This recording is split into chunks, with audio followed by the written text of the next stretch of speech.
AITAH for not telling my parents that my adopted son was my biological son until there was a financial reason to do so. My parents have never liked my oldest son, Nathaniel. He was my godson and the child of my best friend and her wife. My friend Sarah had been out and proud since she was 12.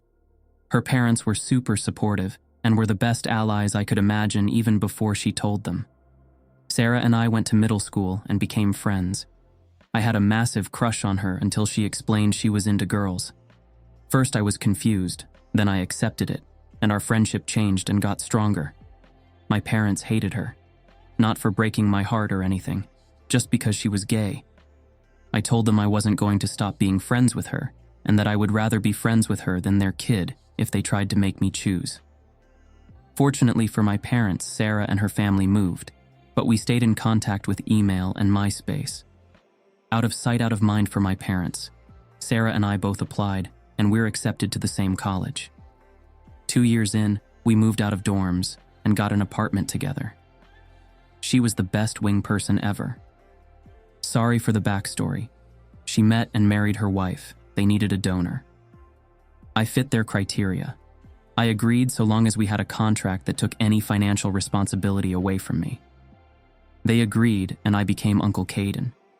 I was in their son's life from the moment he was born. Well, not the moment. When he came out of the room, not the birth canal. I also became his father figure and godfather.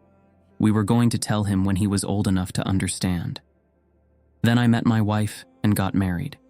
She knew the whole story because I didn't want her to think I would keep such important details of my life a secret. We have 2 children together. I am LC with my parents for multiple reasons.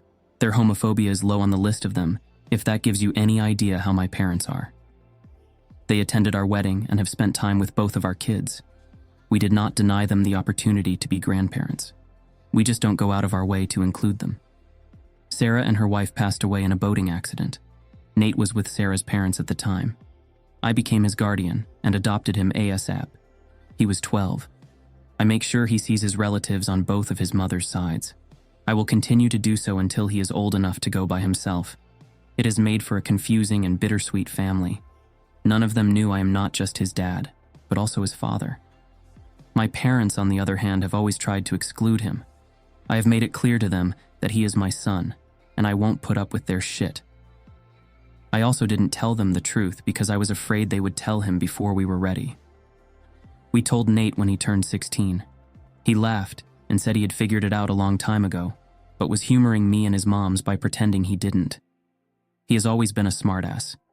He also said he was more than happy with his 2 sets of grandparents and did not feel he was missing much with my folks. My wife's parents love him too. It came to a head in February. My parents received an inheritance from my grandmother passing away.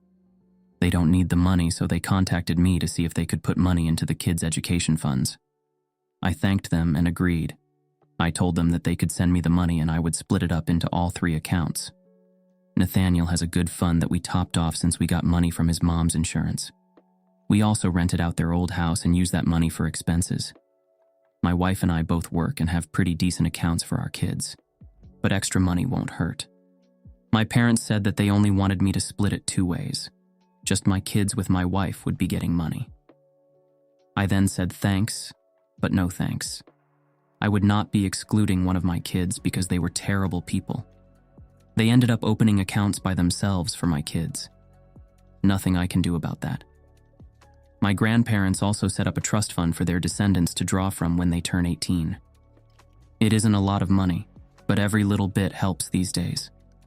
Nate is graduating next year, so we submitted the paperwork to get him that money. My uncle is one of the trustees, and he told my parents and they freaked out that I never told them that Nate was my kid. I take them they were assholes because they knew I adopted him, and that fact alone made him my kid. Huge argument. You know what we mean. How could you keep him from us? Blah, blah, blah. I said that for 5 years they have always behaved badly towards him, even though he was my son. Why would I include them more in his life? They are saying that they will sue for grandparents' rights. I laughed in their faces. I literally have a letter from them saying that they do not consider him their grandchild. As I said, we are LC with them, But my sisters both think I am being overly cruel, even though they also see our parents very little. I think my son didn't miss much by not interacting with people that absolutely would have said shitty things about his original parents. AITAH,